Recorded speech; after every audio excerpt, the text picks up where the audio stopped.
welcome to episode 74 of Retrotopia, where we're talking Yoshi's story, and this week I am being joined by Sam as we go back to the N64 and we take Yoshi out to go eat all his fruit, because that's what makes him and his ilk happy. But before that, if you're just here for the game chat, head on down the road 20 minutes and you should find it, but we hope you stay because we like to have a little bit of fun in these intros.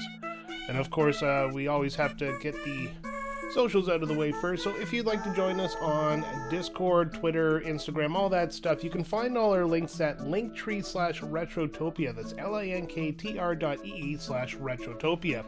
If you want to comment on the shows or get a little bit extra, you can over at patreon.com/Retrotopia, and you can join for free, where you get 2 more shows. Quick Play, a bi-weekly show that one of us takes a small game and reviews, and Retro Bites, where you get it 15 days early, and we have a Patreon exclusive topic as we just discuss about games and life. You can also suggest topics for poll, which we run approximately every quarter, vote on said polls, and you can comment on the games we talk about, like today's game, or you can send a question or comment to the episode's host. We call that the 9-bit banter box because it's culturally elegant.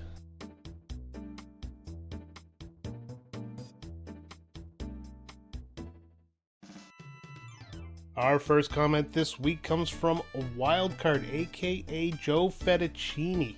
He says, "So Brian, you just picked up Sam and Alan from band camp, where Sam has done questionable things to a saxophone, but that doesn't matter. You strapped them into their booster seats like big boys, tossed in a Game Boy, duct taped to a VHS copy of A New Hope, that would be that Star Wars things that a few people have talked about, and let them fight like feral cats in the backseat while you drive on over to Joe Fettuccini's fabulous pizzeria. What is your order for you and the boys at Joe Fettuccini's fabulous pizzeria?" Well, first off, it'd be a cold day in hell before I went to Joe Fettuccini's. I'd rather eat Pizza Hut. I hate Pizza Hut. Let's just put it that way, Mr. Fettuccini, my rival. But we'll go on the topic of pizza for this one. All right, first off, let's get this out of the way. Sam needs to stop fucking my saxophone. That's said and done. Secondly, if I was forced to eat at your garbage pizzeria, I would go with the classic, what we call it the Canadian, unless you're in Quebec, of course, and then it is the Quebecois. It is a great pizza that is very simplistic. It is pepperoni, mushrooms, and bacon. You probably have the same thing down in the United States, I'm sure. It's not a fancy pizza. We just call it Canadian. Other than that, you can either take that or you just fuck the pizza up with all the meat you have. Like, get a Meat Lovers, a Meat Tornado, a Meat Mountain of pizza, one where you pick up the slice and the meat just kind of rolls off because there's just not enough cheese to hold it all together. Oh, God. Yeah, it's because this is pizza and you don't need vegetables on pizza. But I did say I would have mushrooms on pizza, so yes, I do like vegetables. My wife always makes me get something green on a pizza, so I always get green olives. Take that. All right, that's it. That's what I would get there, buddy. So hopefully your pizzeria fails and you are penniless in the gutter somewhere right now. Love you. All right, next question comes from Mr. Hooley. He says, "Brian, when the hell are we going to get another beer? Next time I'll try to stay on planet Earth. P.S. Mail me some of that delicious poutine, please." First off, poutine is probably the best thing you can get out of Canada. The closer you get to Quebec, the better poutine gets. There's actually like a radius. If you hit outside that radius too far from Quebec, the poutine is just, it's not as good. It's getting better, but still not as good. Let's go back. I met Hooley in Toronto, Canada last year during the summer, and a bunch of us got together, and Hooley tried some of that Canadian Bud, and I never thought him to be a lightweight, but it fucked him up. It was funny, but he is such a good guy. It was a great time. He didn't make an ass of himself or anything. He was just kind of blinking a few times before answering questions just to get that brain processing. It was a good time. But yeah, next time we have an opportunity, yeah, we're gonna have a beer. You're not that far away, so I can see it happening sooner rather than later. All right, thanks, Hooley. Next question comes from one of our newer members, The Big Deal, and he is a big deal. He says, I'm making my way through the backlog and wanted to comment on the Shining Force episode. This game holds a special place in my heart as the first RPG I ever played thanks to the Sega Channel and their grouping of games in The Dungeon. While I still find JRPGs intimidating to this day, this was a great introduction to the genre for a first-time player and helped me discover some of my favorite games of all time as a result. As for other games in the series, apologies if you've heard any of this since, don't worry about that. The 3 Game Gear games are a direct continuation of this story and characters to an extent, while Shining Force 2 has its own separate lore. Shining Force CD is a remake of the first 2 Game Gear games and worth playing, but removes the town exploration as those games originally couldn't support it. Finally, the original Shining Force that you played as a has a GBA remake called Resurrection of the Dark Dragon. I would recommend giving that a shot next time you feel like replaying this game, as they add some quality of life improvements like shared inventory box as well as new characters, battles, and story elements. Yes, that is in our backlog of episodes. Sam played the game more than I did. I got frustrated with the length of every attack or defense sequence because they had their own animation and each one took about probably 45 seconds to a minute. Overall, I wasn't hating the game. It was just a slog to actually play. I am definitely interested in more Shining Force. Like, nothing about that game kind of turned me off about the series. When I have more time to sit down, I might Shining Force 2, play Shining Force 2, just because, I am curious. I am Shining Force curious. Just like Phantasy Star, I went into that kind of, how am I going to like this, early 80s or late 80s RPG, and I actually ended up liking it a lot. Yeah, it has some problems. It's a little bit rough, but it did not turn me away from the series, which is what a good game does. So there is definitely some future episodes coming of those games for sure. But I will look into what you suggested. Thanks for the suggestions. I always love looking for RPGs. Big fan, especially now that I'm playing more Sega games. I'm kind of seeing some of these classics for the first time, and good and bad. I won't just blanket review them right now. All right, thanks for your question. We're going to move on to Blaine the Hoagieman, and he asks, what's an underrated Ninja Turtles villain you think should get used more often? All right, I made a list. I actually had to prepare for this one because my brain was pretty much blank for a bit because I couldn't remember everybody. But IDW has a comic run, and I think I'm 9 books into it right now. And it's really, really, really good. If you like Ninja Turtles, pick up the IDW comic book run. It's just fantastic. They're the same people who did The Last Ronin. So first off, I got 4 here. Let's count them down 4-1. I got John Bishop from the IDW comics, that version. He's head of the Earth Protection Force. He's just a dick. He's just like, his entire reason is to kill mutants or aliens because he thinks they're a threat to Earth, and he just, does whatever the hell he wants. He's just that classic, you instantly hate him type character. Second one is One-Eyed Hobbs. He comes in early into the comic series in the IDW. He's the enemy of the Turtles. He eventually starts his own gang, and that actually includes Slash, who is fairly intelligent in the run, up until a point. Then we have the IDW version of Rat King, who is more of a god than a man who just sits in the sewer and likes rats and for some reason has the budget for a floating sewer attack machine. His stories are really interesting inside of IDW, and there's a whole family that, is with him, and they're all these, I don't know how to describe it, like, God is probably the best way, but, they are the ones who screw around with people on Earth. But I'm going to go with, as the most underrated Ninja Turtles villain who should get used more often, it's Danny Pennington. And if you don't know who that is, you need to go back to the 1990 Teenage Mutant Ninja Turtles movie. That is the kid that outed April O'Neil and the Turtles, got Splinter captured, and got the Turtles put the Turtles on the run after Raph was knocked the fuck out, and burnt down April O'Neil's house. It's all because of Danny Pennington. Yeah, he did the right thing at the end of the movie, but let's turn him into a major villain. That's honestly what I think should happen. But yeah, that's my answer, Blaine. Thank you very much for the question. We got two more. First with Old Man Gamer, also a newer Patreon. He asks, he comments, so Brian, something I was thinking about, do you think in about 30 to 40 years, couch co-op will make a big return when all of us gamers are stuck in nursing homes? No, and let me explain why. I really do wish, like, we'd have old people sleepovers and stuff like that, where, you know, you go in, you have some sody pops and some chips and pizza, and, you know, you spend a few minutes changing your diapers as you switch cartridges in your Nintendos. But sadly, I think we're in the path to a console-free future where you get a chip installed in your brain, and when you die, you get turned into Soylent Green, as is tradition. We're going to be sitting in some plastic chairs hooked up to the Omni-Fi, which will be the replacement for Wi-Fi, and there'll be video games in a virtual world which will seem real to us. And we're just going to be like sitting there like the Matrix, and our bodies are going to be used for nourishments for our overlords, who will be just the Google, you know, complex, which has become self-aware.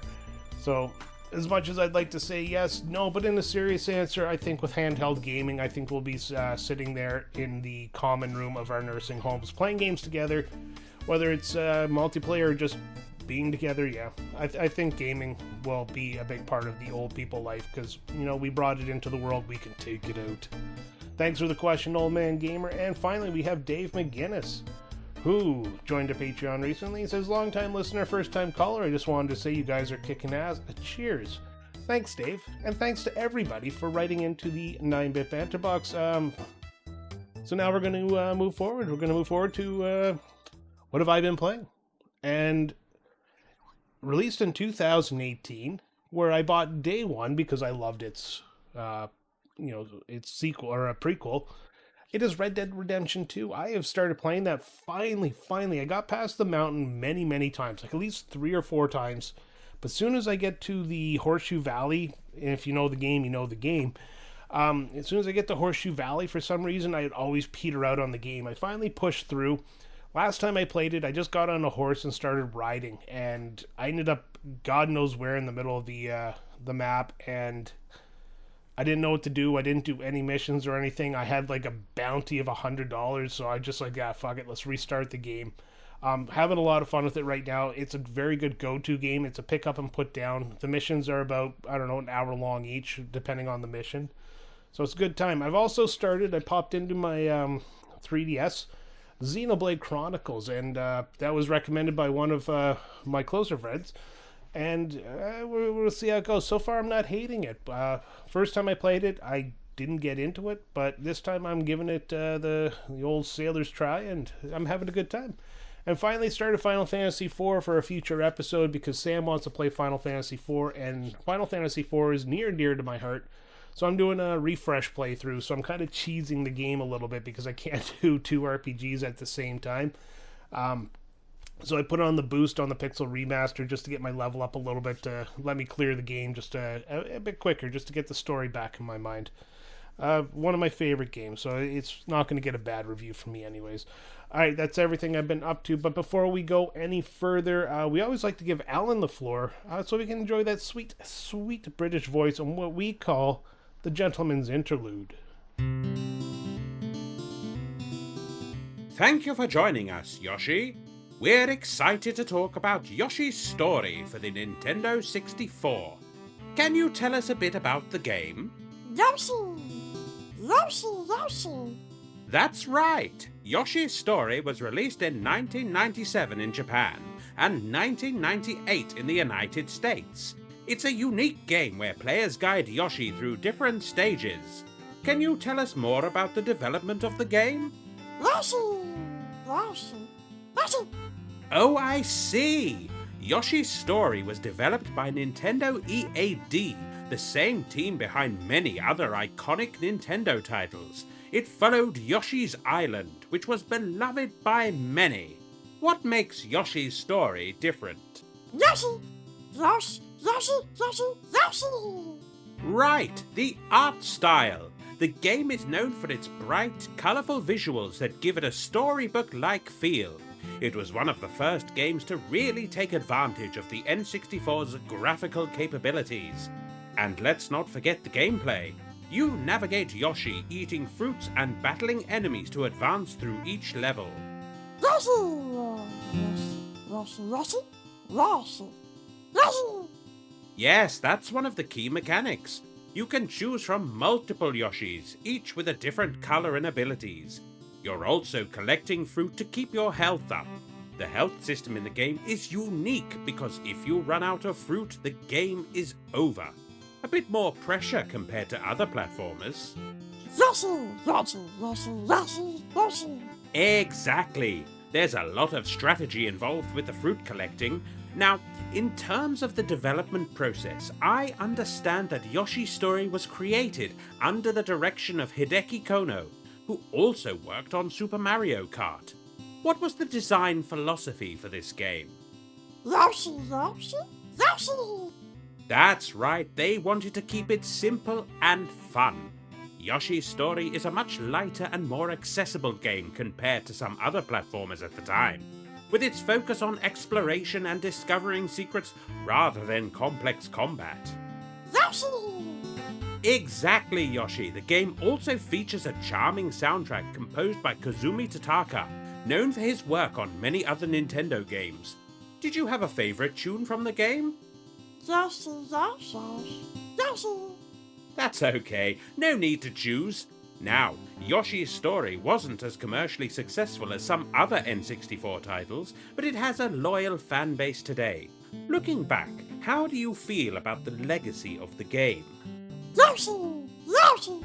Well said, Yoshi. Thanks for joining us to share your thoughts on Yoshi's Story. Yoshi! Oh, well, there we are. That's that out of the way. Thanks for doing this, Yoshi. Appreciate you taking the time out of your busy schedule. Listen, while I've got you here, I have to ask, what's the deal with, you and Mario? After that whole him dropping you into an endless pit thing, I mean...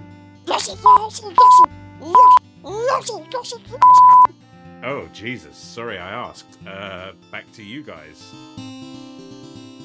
Alright, as always, thank you, Alan, and thank you, Yoshi, for your guest appearance. You know who you are. I'm not going to out your name because I don't really know if you want me to, so I'm just going to say thank you very much for joining us, and I hope everybody enjoyed that because I sure as hell did. Now, before we get into the game talk, we do have some comments, starting with Dave McGinnis, who says, I've never played this game. Go tacos and beer. Once again, Dave, you knocked it out of the park. Keep up your comments. They are just 100% right all the time. Alternatively, no more beer and tacos for a while. That was a great day. Blaine the Hoagie Man says this one is one of those games that in order to fully 100%, you have to play through it multiple times. It's not too hard since it's a short and easy game with an easy premise of just eat a lot of fruit. It's cool. You can get a white and black Yoshi as unlockables. Unbuckle Cape from Unbuckle Comics, which is sadly leaving us soon. We're sorry to see you go. He says, Kirby 64 and Yoshi's Story. It's like you guys are peering right into my childhood. I remember renting this game a lot, but that's about all I remember. I do have a cartridge that I grabbed at a convention, so I'll eventually replay it, but until I do, I'll take your review as the gospel truth, excuse me. Then finally we have Mr. Hooley, who says, easy but very important question. What is your favorite colored Yoshi? He says, mine is teal or black. I don't have a favorite colored Yoshi. I just made it through the game.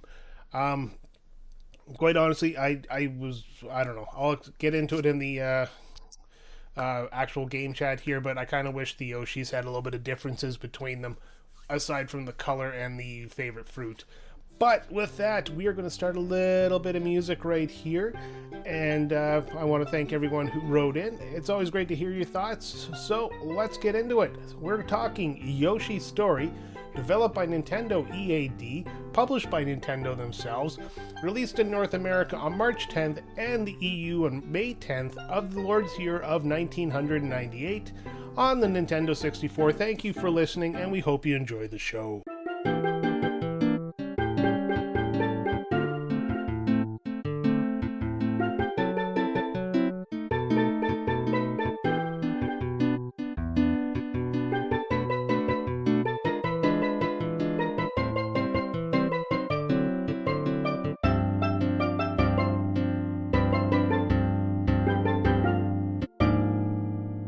welcome to another episode of Retrotopia. Obviously, you've already heard the introduction. I am Brian, your host with the most absences lately, and with me is Sam, the guy who's been basically carrying the show while I've been gone. And this week we get together and we're talking about Yoshi's Story for the N64. And why are we talking about Yoshi's Story? Because Sam has this thing where he's getting me to play N64 games against my will. Sam, why? Why?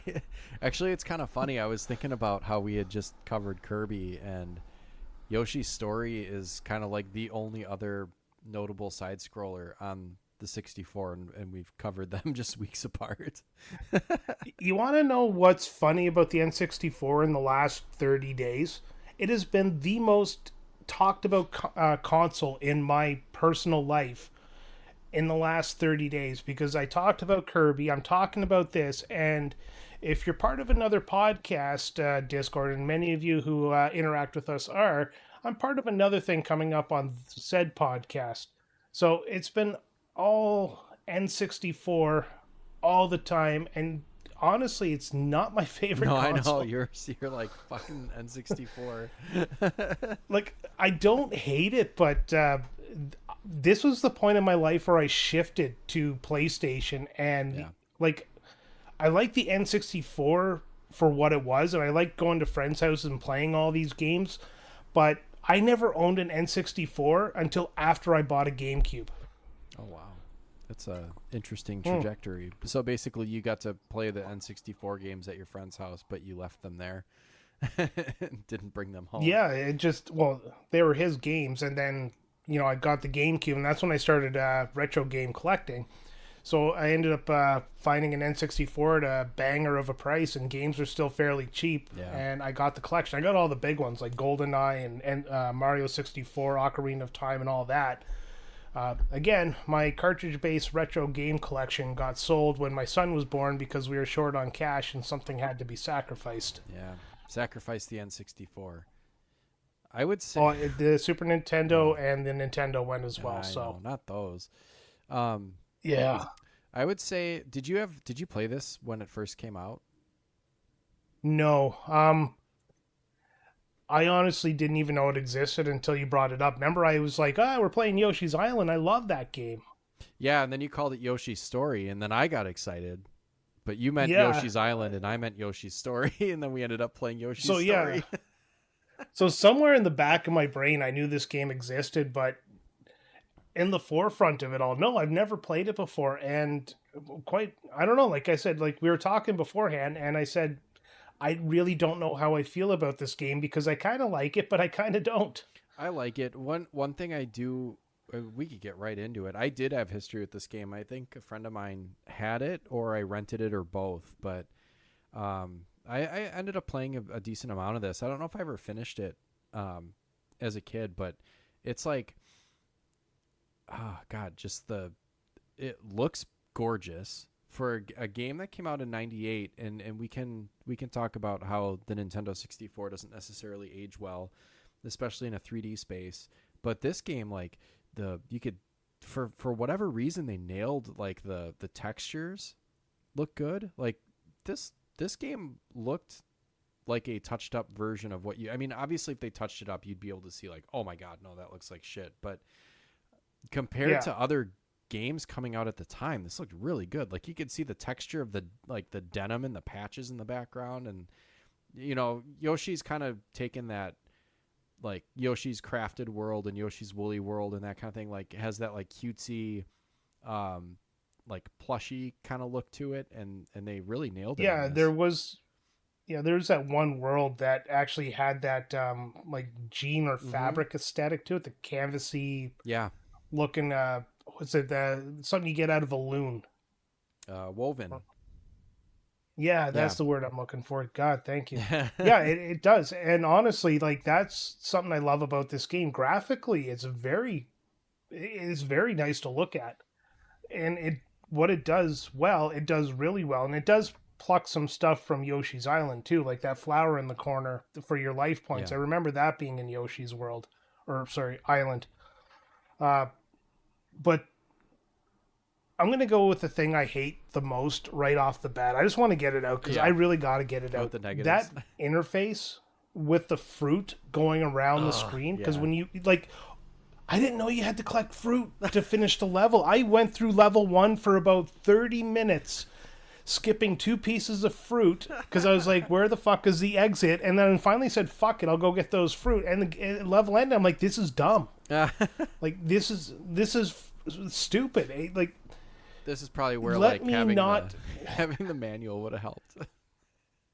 Yeah, and I was just like, it's not well laid out in the game when you start the game. There's like, why would I get all this fruit? Obviously, it helps your health, so leaving some behind is a smart move, especially since enemies don't come back.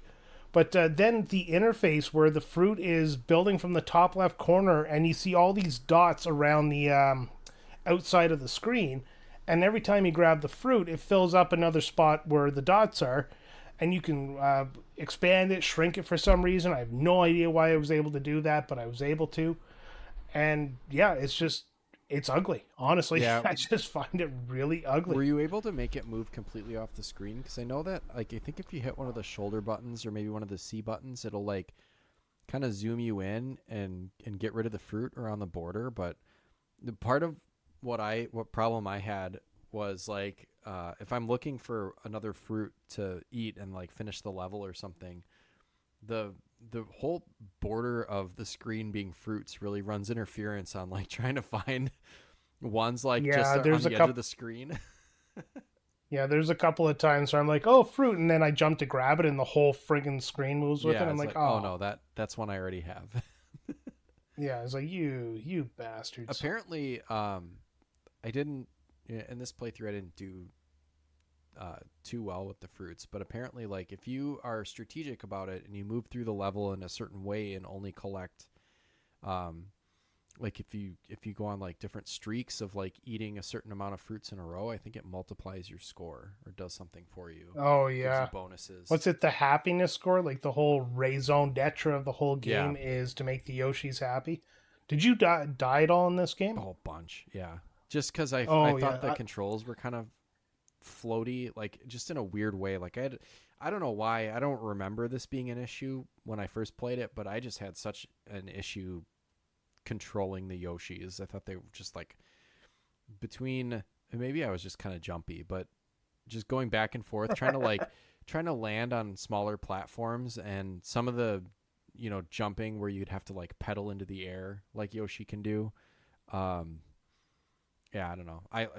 I game over it a couple times. Just one notable time. I don't know if you saw it in our group chat. I was so pissed because I was like one fucking fruit away from finishing the game, and I either jumped for it or did something, but it was like in the last chapter or last story or last page or whatever.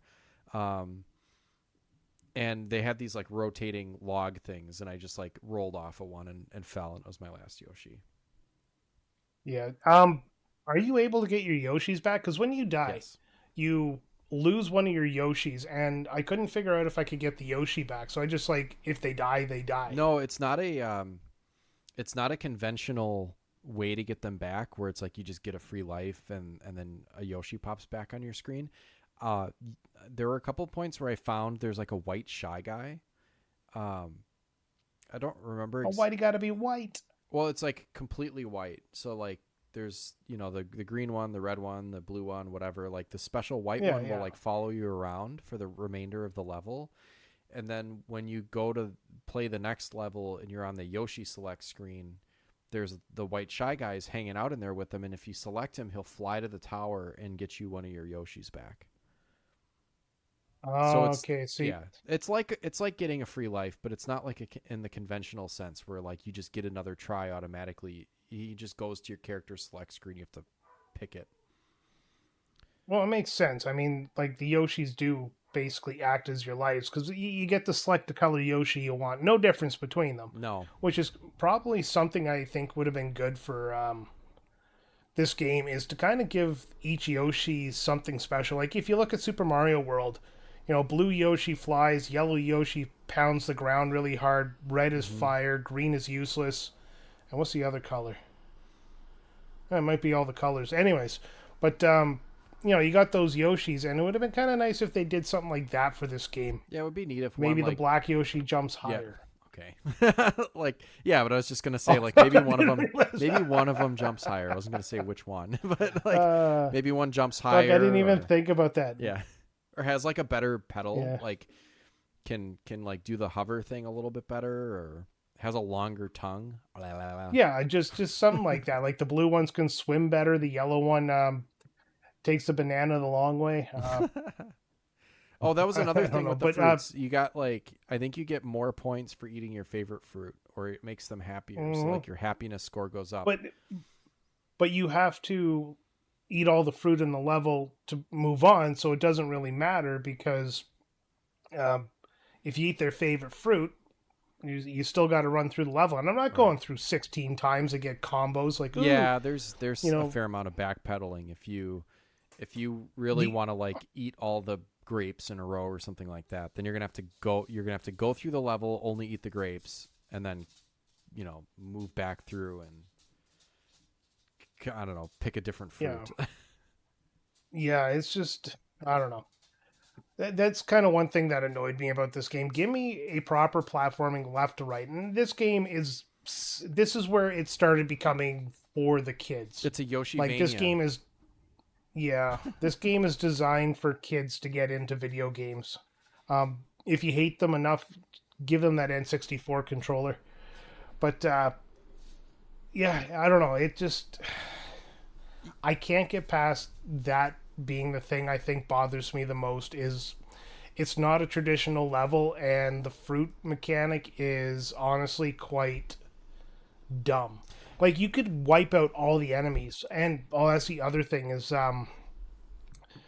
you're wiping out enemies there, and then you have to constantly backtrack to those things that give you the eggs, because that's what you do. And like traditionally, Yoshi has the eggs following behind him, and that's his ammo. Right. And so you take out the skeleton dragon, let's say, then you go back, you replenish your eggs, and you go take out the next skeleton dragon, you go back, replenish your eggs. So it's just basically a back and forth to make sure you're fully loaded. Right. It's yeah.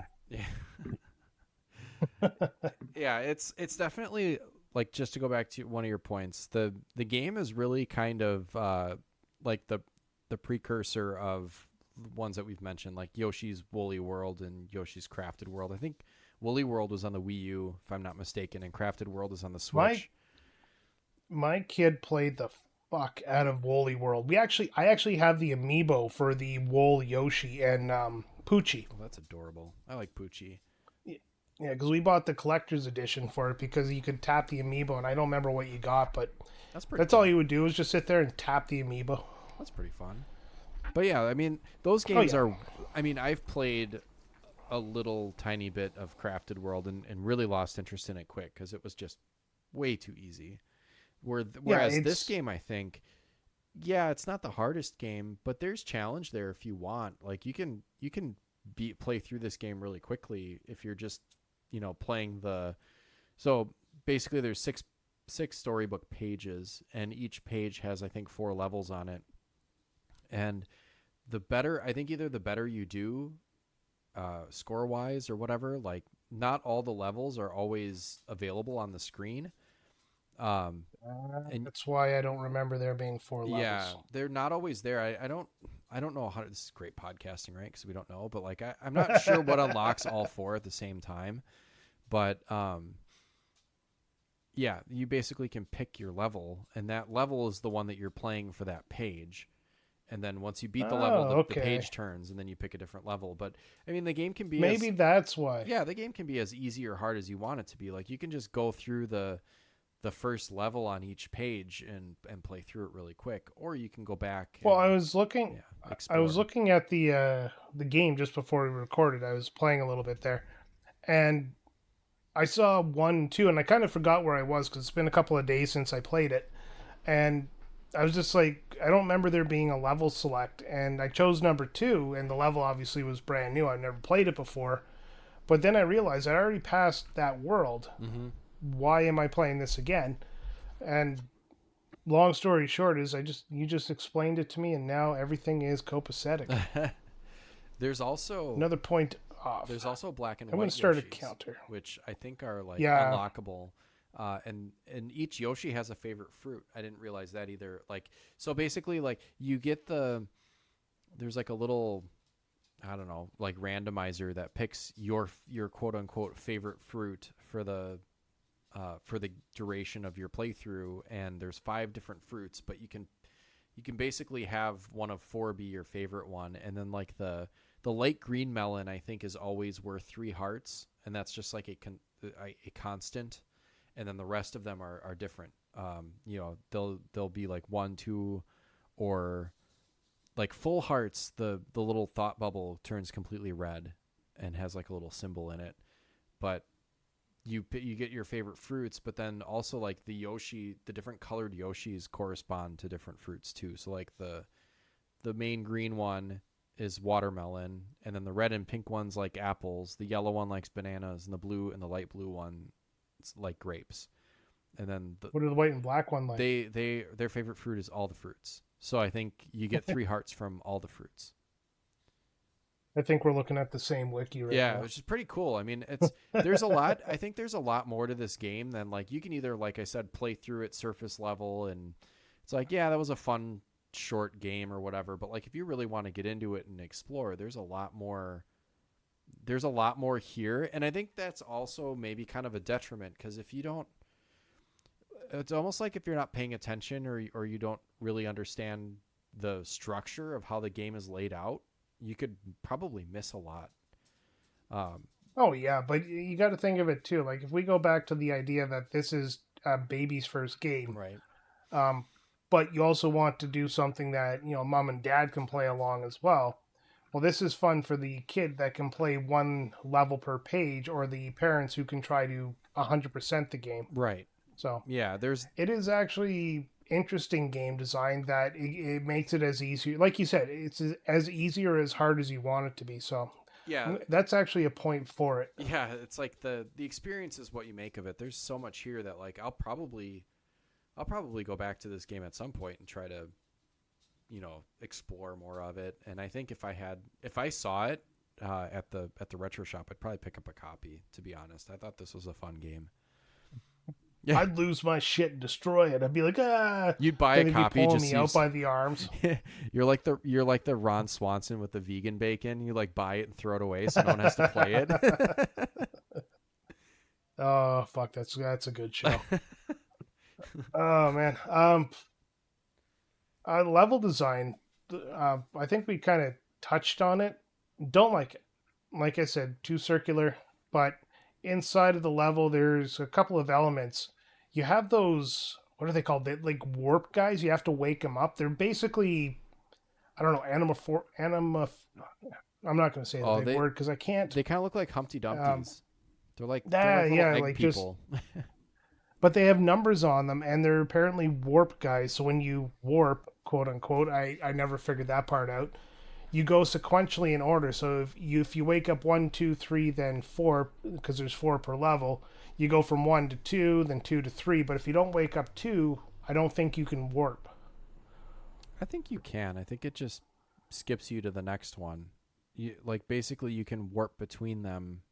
I didn't use them this time around, but they're actually really useful if you're trying to do the playthrough where you're maximizing your like happiness score and trying to eat the same fruits in a row. Like you can make your way through the game and then warp back to a different point and then eat a different fruit and then warp back if you really want to get sweaty with it. Otherwise I didn't care. I just ate fruits and ended my run.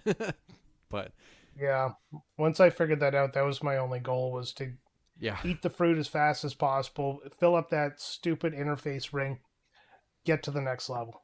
Yeah, but I could see where like activating those little warp guys, helps with your playthrough if you're trying to maximize your score. It's kind of a nice touch just to have those there. Yeah. What about Yoshi? How did you think? Well, you already said that he was a little bit squeaky on the jumping there, but otherwise, how do you think he handled? Oh, control. Make you feel very Yoshi, or is it? I don't know. It's a little bit different than your traditional Yoshi with the ground pound and stuff. I found it hard to control this time around, and I don't know if it's my controller or just I don't know. not used to this playing with an N64 controller as much as I used to be, but I really wish that there was an option to switch it to the D-pad, because it is a 2D platformer. I really would like to be able to use the D-pad. That was something that was really, really good about the Kirby game, and I kind of wish that they had made more games like this for the 64. Kind of a missed opportunity to use like a third of the controller. Yeah, well, that's half the N64 games is hold the controller awkwardly and don't use the D-pad at all. Yeah, I love that meme. I don't know. How do you hold the controller? Like, Oh. do you hold it from the outside, or do you put your hand in the middle grip? Well, yeah, you got to put your hand on the middle grip because that's where the stick There's is. people I know I that see what you mean. No, what? What? No, who would do that? Yeah. Why would you do that? Is that what Yeah, you do? there's people out there. Is that what you do? No. Oh, that's like I stick the middle one up my butt. well, that's kind of like how how there's people that play games where they like use their index and middle finger to like push the buttons. Like what? Don't be an animal. Yeah. Use your thumbs. Come on. Like I. Well, it depends what game you're playing. I mean, the kid who broke Tetris there, he does this like tapping or bumping thing where the way you tap the bottom of the controller makes you faster, and Wow. I don't know. Wow. People have developed techniques for playing video games that just baffle me. No, I hold the middle of the Nintendo 64 controller. I don't hold the ends and then stretch my thumb all the way across to the middle. That seems just so No, weird. I can see if you have like those gigantic man hands there that are like, a foot each. Well, yeah, but then what But, do you use for the Z button?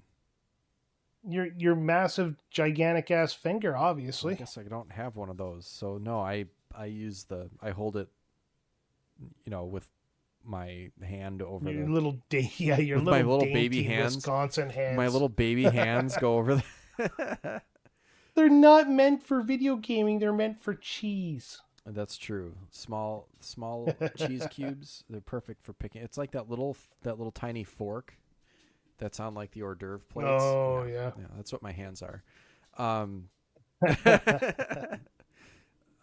No, and yeah, I just wish. I think I would have had a more just like. Gosh, I'm having trouble describing what I'm thinking, but I don't know if it would make a difference or not, but I always just kind of feel like I have a little bit more control with a D-pad than I do with a stick. Well, obviously, in a platforming game, you don't want to have the little bit of squeaky up or down. You want a clear, solid, push of the D-pad there to tell the game that I want to do this. Right. So I agree with you. Like making a definitive Kirby, statement. it worked really well. Yeah, left, right, up, down, and that's it. None of this But, 360-degree rotation bullshit. well, one thing I was thinking, I don't know about yours, you have an aftermarket, but the official Nintendo 64 Switch controller, it has that thing where the N64 controller had indents so that when you did use the analog stick, you would actually like feel the bumps as you went around the 8 different positions that 3D worked in back then. Oh yeah, mine has that. Actually, it doesn't have like a brand name on it. It was definitely just like an Amazon knockoff that I got, but it really is a pretty decent replica of a Nintendo 64 controller. I don't know if they got a cease and desist or if they continue to make them, but it works pretty well, and it was way cheaper than the one that Nintendo made. But yeah, it does have those notches. I know what you're talking about. Basically, it's the notches in the cardinal directions, and then on the northwest, northeast, southwest, southeast, you like the 45-degree angles are in there too. That doesn't help me very much though in situations like this, because it's still kind of just no. Yeah. You can still. It's not meant to stop you from moving the analog stick, so you feel them, but you go by them real easy. Yeah. I'm just kind of poking over the wiki here, and there's something called sniffing. Did you do sniffing? It says it's exclusive to the game, helpful in finding objects hidden on the ground. To execute it, the player must press the R button. If Baby Yoshi is near an object, a exclamation mark will appear next to Baby Yoshi's head. Then what do you do? Ground pound and it pops out, or what? I never used that. If Baby Yoshi is standing on a hidden item, he'll wave at the player. Oh no, he fucking won't. Any object hidden in the ground can be revealed by ground pounding. Oh, I didn't know that. That'd be pretty cool. I wish I would have known that. Probably could have. Yeah, I wish there was like Probably could have found. cocaine in this game. Probably could have found some Getting extra Yoshi to shit. sniff that. Oh God, yeah, it's like Yeah. wow. Oh God. Let's talk about the sound. What do you think about the That's Yoshi what sound? I was thinking of. Hold on, I got a pro cons list going. Cons sound. I love the music in this game, and I love the sound too. This is where, like, the sound's okay. Like, the sound sounds like Yoshi. I'm not going to take away from that, but that introduction song, it's terrible. No, it's not. Like, It's so I'm not musically inclined, but even I see this song as just like it's just a hot mess of noise. No, it's just cute. Damn it. And people who listening to this podcast will heard it because I'm going to use it for the intro song because you can't not use it for the intro song. I like when But I actually turned the you turn this off. I muted the game.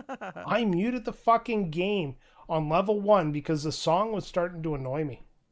The song for like the song during the level is not. I mean, it's just like some kind of. I mean, not bland. I don't want to say bland, but it's just kind of like low, not non-offensive acoustic music, isn't it? Just like kind of some just like jamming on a acoustic guitar. It's just a little. I don't know. It's not bad. Oh, they're playing on a xylophone. Is it xylophone? I don't know. There's a bunch of different like. It's definitely got like a vibe. Okay. Sorry, the background beat's on a xylophone. I don't know what it's like a kazoo for the actual main beat.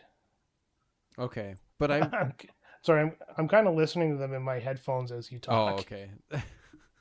I do like like Yoshi's idle animations are really cute too. Like where you just kind of if you stop moving or whatever, they just kind of march in place and sing to themselves. They're like, bam, oh yeah, I never stopped. I got through this game as quick as possible. oh man. Any notable enemies for you or obstacles? No. No, there were some nothing memorable. Well, I mean, there's Shy Guys are like your main enemies. There's regular ones that are walking around, and then there's ones with like the little helicopter apparatus. I really disliked the enemies in the underwater levels. Fucking suck. I don't like most underwater levels, but these ones were pretty bad because there was stuff that was just really, really difficult to avoid. And then some of those jellyfish had fruits in them and stuff that you were supposed to like eat, and you had to get pretty close to them in order to do it. And Yoshi would just kind of float into them on momentum and end up getting hurt. And there's one level I played with this thing called the snorkel snake.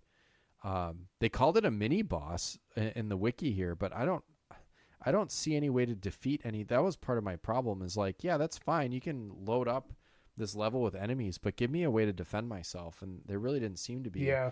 Because you could get eggs, because there were certain things that you could eat, and then you could have an egg, but there was no way to throw the egg underwater.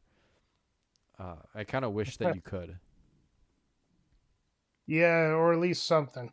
Yeah, there was absolutely nothing. It just like, unless I wasn't playing it right or what, I just basically the name of the game was to avoid everything, and there were Shy Guys and little submarines that were shooting shit at you, and I just read something interesting on the Shy Guys. What's that? Apparently, the Shy Guys, if you eat the Shy Guy of the same color as the Yoshi you're playing as, it heals you. Yes. I did not know that. Or heals you more. Or just heals you in general. Because I thought eating enemies would heal you a little bit, like not a lot, like maybe you get like a flower petal back or something like that. Oh yeah, it says it recovers more health, but no, I didn't know that. I just ate them and shit them out and threw them at other enemies. Yep. It's kind of which is funny because Kirby-like, right? Eating enemies and throwing them at each other. But chickens don't eat stuff and then poop out an egg. They have actual chicken poop. So Yoshi eating a Shy Guy, then pooping out an egg, that's literally eggs are his poop. So Yoshis are all Like- just poops of each other. Yeah, pretty much. I mean, no wonder he's such a shitty character. Oh, that's going in the I'm pros. gonna name my next poop and call it Yoshi. Hey, it's a brown Yoshi. I wonder what fruit A he brown likes. Yoshi. Oh god. I don't know what else to talk about this game. Like we've talked about the music and nothing to write home about. Yeah, it The is sound something to write effects are home about. fine. That music is great. I've had that. I would get that music stuck in my head even like years between playing this game. Like I remember the game Yeah. mostly for that adorable music. Like when you play Yeah, when you beat the level and then you they hear sing that, that folks? little Even song. Sam doesn't like the music. Oh man, it's so great. Oh god, that music will haunt If me. you don't think it's adorable, you're a fucking monster. Oh god. The different levels. I guess the only last thing. Let's talk about the art. Yeah. Probably the highlight of this game. That's going under the pros. Oh yeah, I actually really like the levels. I mentioned the denim look, but as I'm looking at these underwater levels, there was like kind of a layered, ripped cardboard look too for some of these backgrounds and stuff. Oh yeah, they all have like a different aesthetic to them. Yeah. Like the underground level really looks like a beefed up Mario World level. Yeah. Some of the levels, like it's not really 3D, but you got the snow level there. It just looks like a cartoony snow level. Like it's just they did it so well. There's one level that reminded me of Donkey Kong. Yeah. Jungle Hut. Yeah, there's a No, is it Jungle Hut? Yes. Yeah, I think there was one Jungle Puddle. Jungle Puddle. I don't know if I played that Yeah, one. if you look it up, like because the palm trees in the background remind me of the Donkey Kong Country. Oh, there we go. The look from that game. Yeah. But Oh yeah. if this game shines anywhere, it is on its levels, like the design of the levels, the graphics, the art, and all that kind of crap. Yeah. Because it is just a treat to look at. Yeah, I'm gonna throw you a hypothetical. Could you imagine if, like, this game came out in '98 here in the States? It must not have sold all that well because it didn't. I mean, '98 is relatively early in the N64 life cycle, and we really never got anything else like this for the duration of the system. Like, if this had done better, could you imagine, like a really good 2D or I guess like 2D, 3D, whatever, side scroller of like a Mario game with this kind of level design and stuff? Like, it would have been so good. Yeah, it definitely would have. I think if they actually kind of stuck with the Yoshi's Island theme of making this more geared towards a Super Mario-esque type game, I think it would have done a lot better. But retooling Yoshi to be their kid mascot, I don't think worked out well for Yoshi. He's still a popular character. He's in Smash Brothers. I get it. He's not going to die from Nintendo lore, but he's fallen from grace in his solo games. Like, they're all just pathetically easy and definitely designed for kids. I wouldn't call this one pathetically And when I say easy, but like they definitely get that way. No. This is the start of that. Yeah, this is definitely Let's like just say it's bridging the the top gap. of the slope. Right. Where like Yoshi Yeah. Yoshi's Island was actually I don't know if it's the hardest game in the world. I haven't played it very extensively myself, but I am given to understand that it's actually gets pretty difficult, and if you want 100% it gets even more difficult. So it's got that good Mario like platforming difficulty. Like you've got to play the game like you'd play a Mario game, where this game you can kind of cheese it just by aiming for the fruit and like you said, skipping every fourth level. Right. Yeah, I mean, but yeah, you go later games. What is the newest one? It's on the Switch. I know I bought it because my son liked Yoshi. that one's Crafted World. And it was so... Yeah, is it Crafted World? Yeah. It was so easy that he actually put it down and said, "This is dumb." Yeah, And my kid was 6 at the time. it's boring. It's a boring game. Yeah. I hate to say It's it, like- but There has to be consequences for playing a game. You have to die. You have to not be able to beat every challenge without a challenge. Like, it's, oh man. I don't know. I kind of wish they really focused on giving Yoshi some really good stories, especially considering he would make a really good 3D character. yeah. like in a 3D game. Can you imagine a rail shooter with Yoshi? A fucking rail shooter. You just like shooting eggs, like just vomiting eggs. Yeah, Panzer Dragoon. Yeah. Just shooting out tons, like picking up apples and like a little egg covers the screen, and you just start firing eggs at the enemies. That sounds gonna haunt me now. Oh yeah, I hope it does. Just play it on a loop. Help you sleep at night. It's my new ringtone. Yeah. Do you have anything else on this game?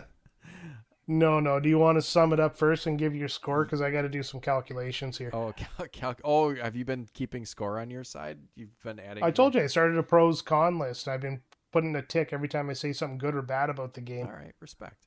I'm just gonna go off my gut, and I really like this game.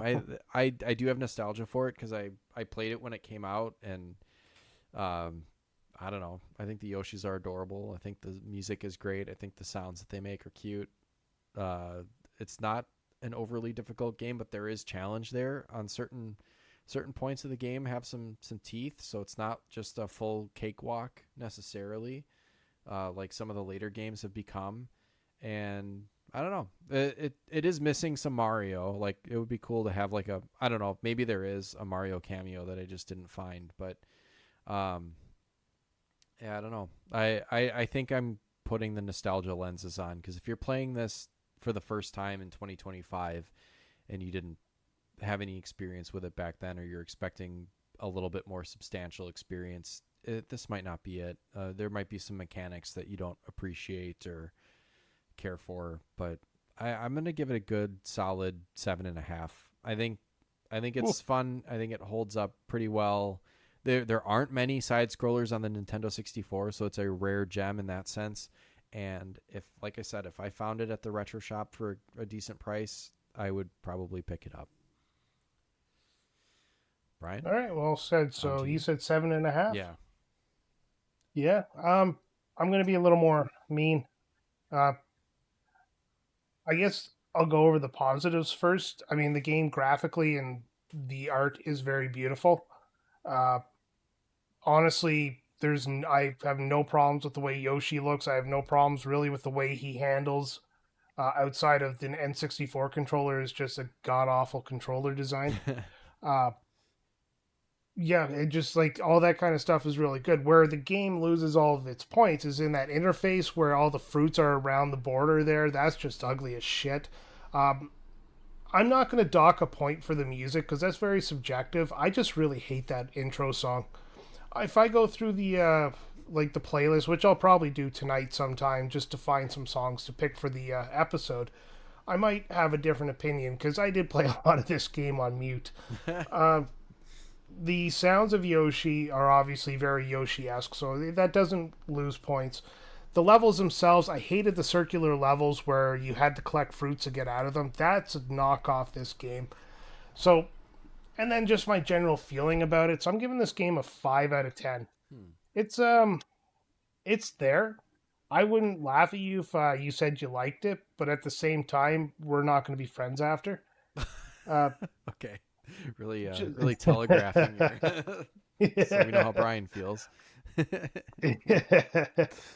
Well, I think Wildcard said he liked the game, so I'm just, taking a shot at old Joe Fettuccine. Well, if that's the kind of riffraff that we've got like in this game, then yeah, it's a 1 out of 10. But no, it's a fine game. It's just there's so much, even on the N64, there's so many better games to play, and that this shouldn't be at the top of your list. And that's about it. That's all I really got to say about it. I'm not going to shit on this game because it is for kids. And, why poo-poo on something that's designed to bring kids into gaming? Yeah, I guess if you're really upset about this game, it's not for you, I guess, because it is a decently crafted game. It's got some. Yeah, it's just got some mechanics. I'm not the target. Yeah, I'm not the target audience, and it shows by just how much I enjoyed the game. So, it is what it is. Okay, that's it. That's all I got to say. Fair enough. Done. I'm done. All right. So let's. What do we got next week? Oh God, what's that game that you played? That RPG? Oh yeah, Baton Rouge yeah. or Beloved Rapture is coming up next, I Beloved guess. Rapture. That's right. Sam is getting his first solo episode, as we now all have done. I did Xenogears. Alan did Final Fantasy 13, and I already forgot the name of the And I game. played Beloved Beyond Rapture. Rapture. Beyond Rapture. Beloved Rapture. Yes. Rapture. Yeah, it's a pretty cool game. Yeah. So Sam is going to do that game. He played through it. He was gushing about it. So maybe he loved it. Maybe in the end he absolutely hated it. You never know. You're gonna have to find out and listen. Let's see. Yeah, and if you're listening to this, you can join our Patreon as well, and you can comment on that if you've played the game before. You can find that at patreon.com/retrotopia, or you can join our Discord and yell at Sam directly if you go to the link tree at linktree or linktr.ee/retrotopia. Join the Discord, yell at Sam. He loves to be yelled at. He is kind of a sick bastard that way. Sam, do you want to send us off? Yeah. Here, here's a sound for you to live rent free in your head for the rest of the week. That's a little Yoshi sound for you. There you go. Have a good week, everyone. All right.